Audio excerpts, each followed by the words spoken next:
Video के नीचे दिए हुए इस लाल रंग के सब्सक्राइब बटन को दबाकर #टीवी से जरूर जुड़ें और साथ में दबाएं ये बेल आइकन, जिससे कि आपको हमारी हर नई वीडियो का नोटिफिकेशन मिलता रहे।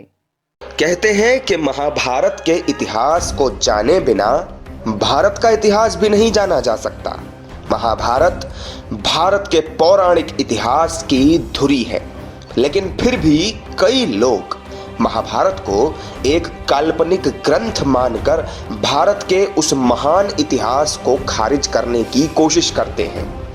ऐसे ही लोगों की आंखें खोलने के लिए #टीवी लगातार आपको महाभारत से जुड़ी उन निशानियों को दिखाता रहा है जो कौरवों और पांडवों से जुड़ी भारत के गौरवशाली अतीत की दास्तान को बयां करती हैं। महाभारत के एक और पात्र से जुड़ी ऐसी ही एक अनोखी निशानी आपको दिखाने के लिए हम एक बार फिर उसी जज्बे के साथ निकल पड़े। हाड़ कपाने वाली सर्दी और घने कोहरे की चादर जैसी चुनौती हमारे सामने थी, लेकिन आपको महाभारत काल की उस निशानी से रूबरू कराने के उत्साह से हमारा हौसला बुलंद और इरादे अटल थे। नमस्कार, स्वागत है आप सभी का #टीवी पर। मैं हूं आपके साथ प्रशांत भारद्वाज। बहुत दिनों के बाद हम लोगों की मुलाकात आज हो रही है और एक नए सफ़र पे इस नए साल 2022 में हम लोग निकल पड़े हैं। #टीवी की टीम निकल चुकी है और जैसा कि आप देख सकते हैं, बड़ा ही सर्दी का माहौल है। कोहरे की चादर मेरे चारों तरफ आपको नज़र आ रही होगी। इस वक्त हम कहाँ जा रहे हैं ये मैं आपको अभी नहीं बताऊँगा, बाद में बताऊंगा जब वहां पहुंचूंगा। लेकिन फिलहाल जो चुनौती मेरे सामने है, एक बार मैं वो आपको दिखाना चाह रहा था और इसीलिए मैं यहाँ पर बीच रास्ते में रुका हूँ, ताकि एक बार आपको ये पता चल सके कि किस तरह की चुनौती आप देख सकते हैं हम लोगों के सामने है। कोहरे, घने कोहरे की चादर है और इस पूरी चुनौती को पार करने का इरादा हमारा पक्का है, हौसला हमारा बुलंद है और हम लगातार अपने इस सफ़र पर आगे बढ़ रहे हैं, आपको उस स्थान के दर्शन कराने के लिए जो शायद ही आपने आज तक देखा होगा। हमारी मंजिल राजधानी दिल्ली से 180 किलोमीटर दूर पश्चिमी उत्तर प्रदेश के गंगा किनारे बसे मुजफ्फरनगर से सटे जिला बिजनौर के पास थी। कोहरे के कारण सड़क पर विजिबिलिटी 0 थी। वक्त रहते मंजिल पर पहुंचने की भी चुनौती थी। गंगा जी के दर्शन करते ही मंजिल के करीब पहुंचने का हमें एहसास हो गया।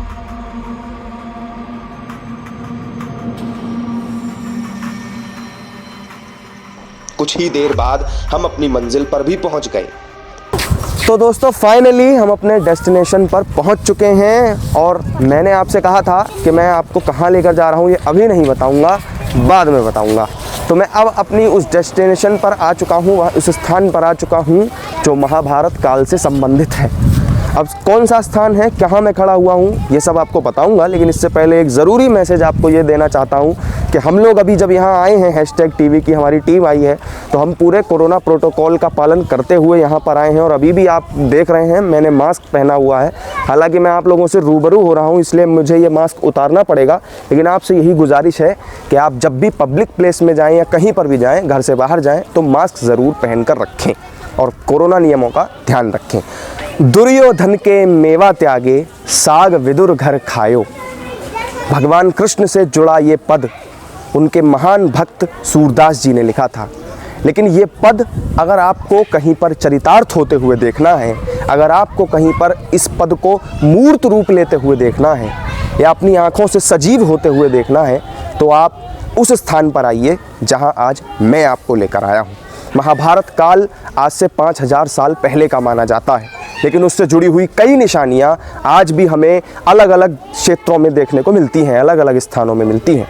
इससे पहले भी #टीवी पर हम आपको कुरुक्षेत्र में ले जा चुके हैं, वहाँ के महाभारत की निशानियों से रूबरू करा चुके हैं, बागपत के बरनावा से रूबरू करा चुके हैं। इसके अलावा हम आपको परीक्षितगढ़ और हस्तिनापुर से भी रूबरू करा चुके हैं।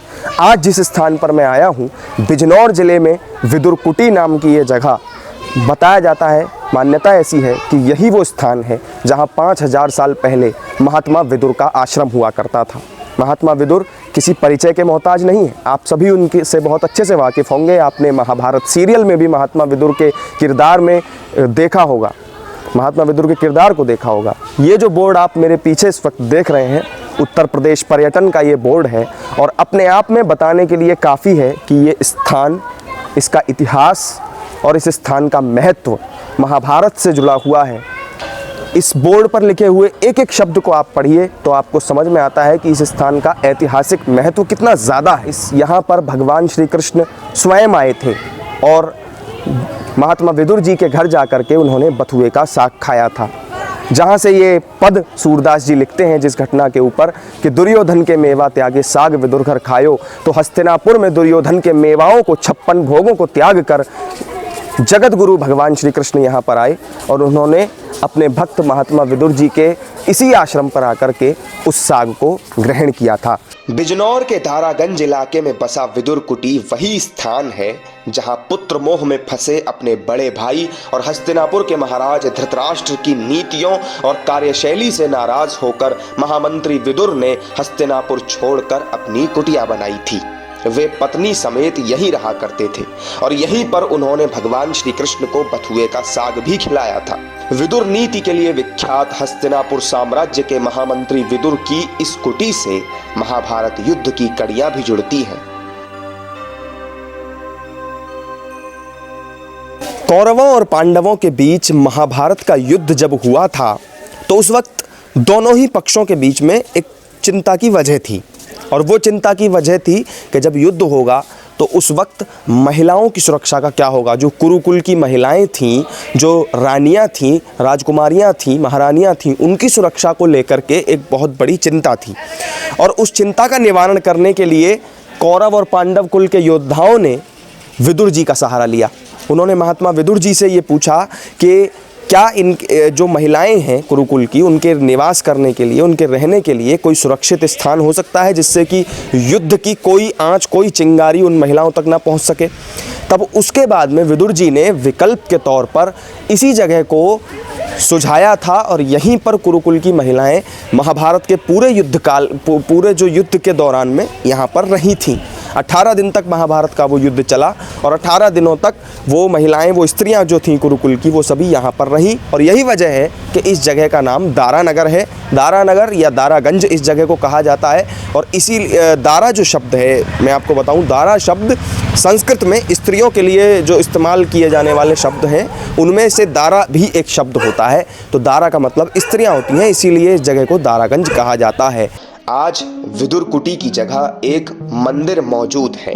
इस मंदिर के चारों ओर हरे भरे पेड़ पौधे और प्रांगण में मौजूद भगवान शिव की मूर्ति आध्यात्मिकता को बढ़ावा देती नजर आती है। मंदिर के बाहर ही महात्मा विदुर और धृतराष्ट्र की मूर्तियां इस स्थान के महाभारत से जुड़ाव की तस्दीक करती हैं। लेकिन महात्मा विदुर की पहचान सिर्फ उनकी विदुर नीति या उनके कुरुवंश से संबंधित होने तक सीमित नहीं है, बल्कि उनके दासी पुत्र विदुर होने के पीछे भी एक कारण है। विदुर जी का नाम जब भी आपने महाभारत के इतिहास में पढ़ा होगा, महाभारत कालीन इतिहास में को देखा होगा या पढ़ा होगा या महाभारत ग्रंथ को ही पढ़ा होगा, तो विदुर जी के बारे में जब भी आपने कहीं सुना होगा, देखा होगा, तो आपने हमेशा उनको उनकी नीति के लिए या उनके दासी पुत्र होने के लिए जाना होगा। लेकिन विदुर जी की एक पहचान इससे अलग भी थी और इससे पहले थी, क्योंकि अगर हमें विदुर जी के जीवन की पूरा उनका विवरण देखते हैं, किस तरीके से उनकी जीवन में अलग अलग घटनाएं हुई, उन पे नज़र डालते हैं, तो उनकी जीवन की सबसे महत्वपूर्ण घटना उनके विदुर जन्म में नहीं थी, बल्कि उससे पहले के जन्म में थी। उसके लिए हमें और पीछे जाना पड़ता है। श्रीमद् भागवत पुराण में एक प्रसंग आता है कि जब मांडव्य ऋषि अपने आश्रम पर तपस्या कर रहे थे, उस वक्त वहाँ पर उस प्रांत के जो उस राज्य के राजा थे, उनके कुछ सिपाही वहाँ से जा रहे थे। जब वहाँ से कुछ चोर भागते हुए गए तो उन्होंने अपनी चोरी की हुई उस चीज़ को मांडव्य ऋषि के आश्रम पे छोड़ दिया। तो उन सैनिकों ने यही समझा कि मांडव्य ऋषि ने इस चीज़ को चुराया है और उन्होंने मांडव्य ऋषि को पकड़ लिया। पकड़ने के बाद वो राजा के सामने उनको लेकर के जाते हैं। मांडव्य ऋषि, मैं बता दूं आपको, एक बहुत बड़े साधक और महात्मा तपस्वी मुनि थे। उन्होंने जीवन में कभी कोई बुरा कर्म नहीं किया था, लेकिन इसके बावजूद उनके ऊपर झूठा चोरी का आरोप लगाया गया। राजा के सामने उनको ले जाया गया और वहाँ पर राजा ने बिना कुछ सोचे समझे इस बात का आदेश दे दिया कि उनको सूली पर चढ़ा दिया जाए। मांडव्य ऋषि को सूली पर चढ़ा दिया गया। और लेकिन फिर भी इसके बाद भी सूली पर चढ़ाए जाने के 7 दिन बाद तक भी मांडव्य ऋषि की मृत्यु नहीं हुई। तो जब राजा को इस बात पर हैरानी हुई तो राजा ने जा कर के उनसे क्षमा मांगी, लेकिन तब तक बहुत देर हो चुकी थी। मांडव्य ऋषि ने उन्हें क्षमा नहीं किया और इसके बाद ही वो ब्रह्मलीन हो गए, उनका देहावसान हो गया। इसके बाद वो जब अपना शरीर त्याग करके उनकी आत्मा यमलोक पहुंची तो यमलोक में जाकर के उनका सामना यमराज से होता है। यमराज से वो पूछते हैं कि मेरा वो कौन सा अपराध था जिसके बदले में तुमने मुझे इतना बड़ा दंड दिया। तो यमराज कहते हैं कि आपने 12 वर्ष की उम्र में, जब आप 12 साल के थे, तब आपने एक पतंगे को पकड़ करके और उसको लकड़ी से बींध दिया था, एक सीख से बींध दिया था। इस वजह से आपको सूली पे चढ़ाए जाने का ये पाप का कर्म भोगना, फल भोगना पड़ा है। इस तरीके का उनको यमराज ने सारा वृत्तांत बताया।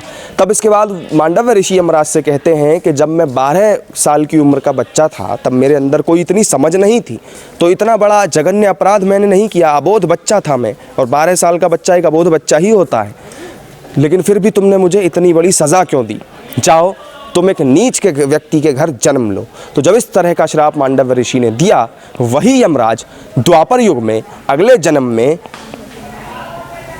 महात्मा विदुर के रूप में जन्म लेते हैं। तो ये पूरी कहानी महात्मा विदुर के पूर्व जन्म की है, उनको यमराज का रूप माना जाता है। विदुर कुटी के इस मंदिर में महात्मा विदुर से जुड़ी कौन सी निशानी है और क्या कहा था विदुर ने दुर्योधन के जन्म के वक्त, जानेंगे इस वीडियो के अगले हिस्से में। आप जुड़े रहिए #TV के साथ। कैमरामैन राजीव शर्मा के साथ प्रशांत भारद्वाज की रिपोर्ट।